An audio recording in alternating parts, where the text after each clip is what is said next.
Baik Bapak Ibu dosen, Assalamualaikum warahmatullahi wabarakatuh. Kembali lagi dengan saya. Nah, ini saya akan sharing terkait dengan panduan menulis di jurnal internasional biar artikel-artikel kita itu bisa dengan mudah diterima dan kemudian dipublikasikan di jurnal internasional. Tentu ini menjadi kebanggaan tersendiri bagi Bapak Ibu dosen kalau hasil penelitiannya, luaran penelitiannya dalam bentuk artikel itu kemudian bisa dipublikasikan pada jurnal internasional sesuai dengan target yang diinginkan.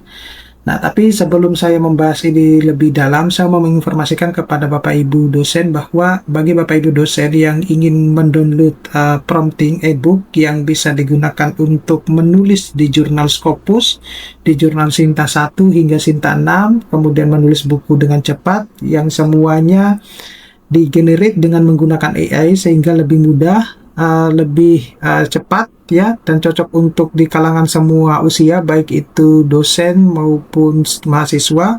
Bapak Ibu dosen bisa mendownloadnya melalui link yang sudah saya sediakan pada deskripsi dari video saya ini.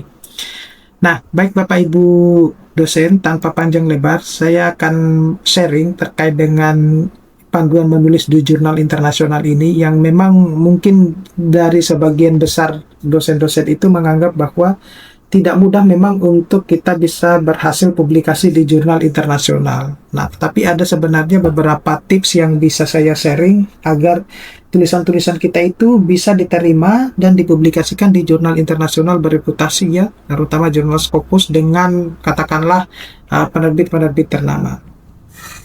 Nah, pesan utamanya jadi yang perlu Bapak Ibu pahami dulu dan harus ditanamkan di pikirannya masing-masing bahwa tidak ada satu model baku pun ya untuk menulis jurnal internasional. Nah, kenapa demikian?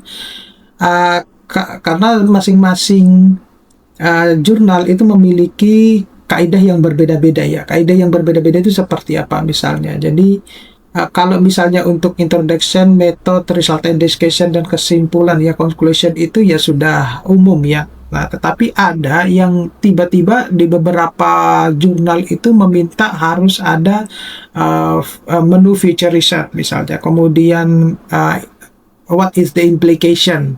Nah, itu kayak gitu. Jadi ada implikasi-implikasi ke depannya. Nah, ada beberapa jurnal yang memintanya semacam itu. Ya, jadi tidak ada satupun aturan baku yang memang mensyaratkan untuk kalau kita menulis jurnal itu harus seperti ini gitu ya. Nah, yang terpenting itu adalah fluensinya, kemudian terarah itu penting gitu.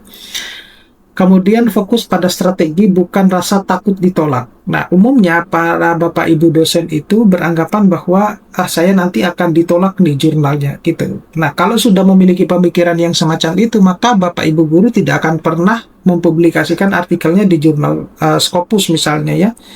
Nah, tetapi kalau ditolak itu Bapak Ibu dosen, itu sebenarnya sesuatu hal yang lumrah ya dan wajar gitu. Jadi tidak perlu harus khawatir, tidak perlu harus panik. Dimana kalau kita tidak memiliki tekanan tertentu atau target tertentu ya, maka penolakan penolakan artikel dalam sebuah jurnal itu ya biasa-biasa aja. Jadi saya pun, pengalaman saya ya beberapa kali ditolak, kemudian pada akhirnya setelah direvisi baru diterima gitu ya.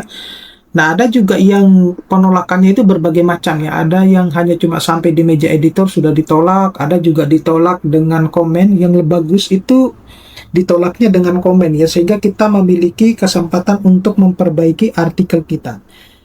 Ya, tetapi kalau ditolak misalnya baru di meja editor sudah ditolak, itu agak sulit untuk mendeteksi bahwa artikel kita itu layak untuk dipublikasikan atau enggak ya. Tetapi sebenarnya Bapak Ibu dosen tidak perlu khawatir ya dengan perkembangan AI. Kita itu sebenarnya bisa mendeteksi sejauh mana artikel kita ini sebenarnya layak untuk dipublikasikan di jurnal internasional. Bahkan dia bisa merekomendasikan untuk dipublikasikan di jurnal mana saja gitu ya. Tapi ini kita tidak menggunakan ChatGPT, jadi ada tools AI khusus ya untuk bisa mendeteksi apakah artikel kita itu layak untuk dipublikasikan atau tidak. Nanti suatu waktu saya akan membuat tutorial videonya lah menggunakan tools AI. Kemudian setiap penulis itu bisa punya pendekatan yang berbeda-beda ya. terutama pendekatan metodologinya, pendekatan penulisan teori-teorinya itu memiliki perbedaan yang signifikan antara penulis yang satu dengan penulis yang lain gitu. Nah, saran saya kalau untuk yang ini bagian ini itu gunakan jangan terlalu banyak menggunakan repetisi kalimat ya. Terutama kata itu jangan terlalu banyak digunakan di situ. Jadi kalau sudah misalnya ada di paragraf itu ya jangan kemudian di paragraf berikutnya ada lagi kalimat atau kata yang semacam itu. Nah, pentingnya publikasi internasional dibuat terutama buat Bapak Ibu dosen ya, dimana seperti kita ketahui bahwa publikasi internasional itu kita bisa pakai untuk jabatan akademik ya, terutama untuk yang mau menuju ke lektor kepala maupun ke guru besar, karena syarat khususnya itu adalah sebisa mungkin jurnal internasional. Meskipun pada lektor kepala sebenarnya sudah memberi keringanan ke persyaratan ya, syaratan khusus, yaitu cukup di Sinta 1 atau Sinta 2 gitu ya. Tetapi kalau untuk profesor tidak ada Sinta 1, Sinta 2, semuanya harus di jurnal internasional ya, baik itu yang Scopus ya.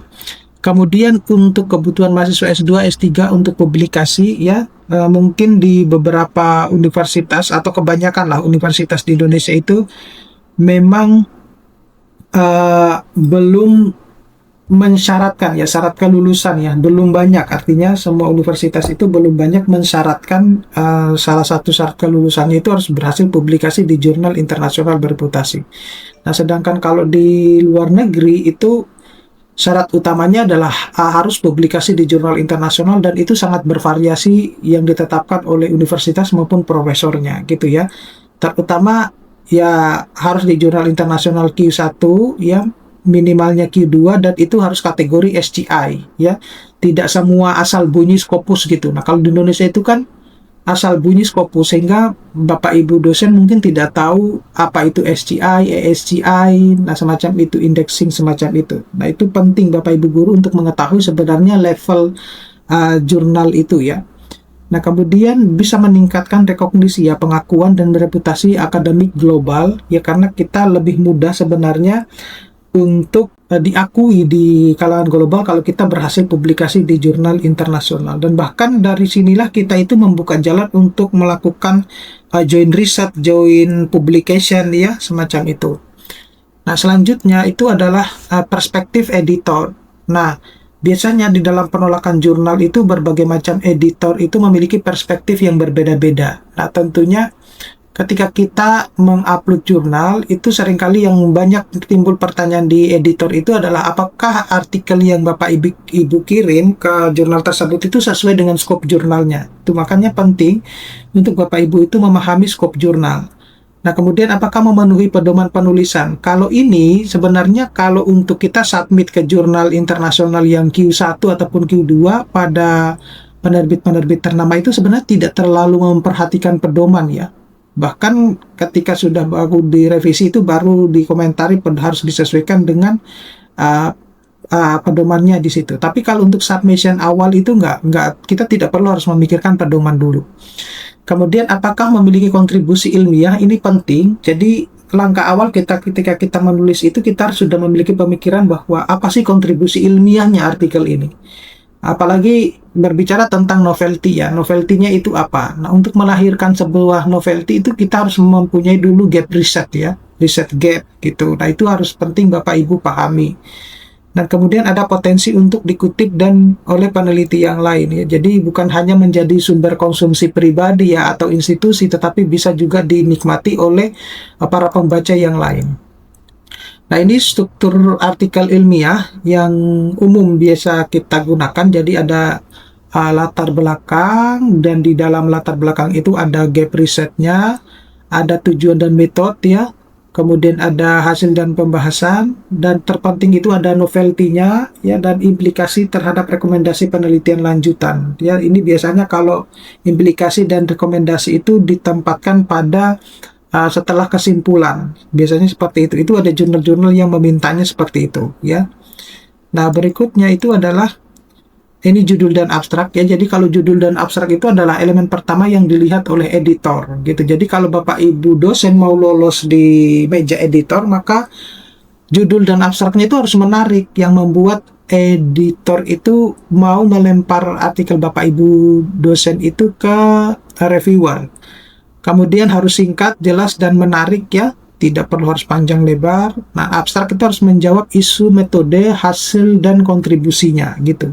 Nah, sebenarnya untuk dengan perkembangan AI, membuat judul dan abstrak itu hanya cukup 1 menit sudah selesai ya, asalkan internetnya lancar gitu ya. Kalau ini, nah sebenarnya di dalam webinar-webinar saya itu sudah sering kali saya demokan ya untuk yang ini. Nah, nanti di akhir November maupun di awal Desember itu kebetulan saya juga akan mengisi untuk penulisan artikel ini. Nah, tips praktis untuk menulis, jadi gunakan alur penulisan yang fokus dan sistematis ya, jangan tiba-tiba loncat logikanya gitu. Baca artikel terbaru dari jurnal-jurnal sasaran, kemudian lakukan self review sebelum disubmit ya. Self review ini bisa sebenarnya kita lakukan dengan menggunakan AI. Oke, saya kira cukup sekian Bapak Ibu dosen. Mudah-mudahan ini bisa bermanfaat. Nanti kita akan ketemu pada video-video selanjutnya. Saya akhiri, assalamualaikum warahmatullahi wabarakatuh.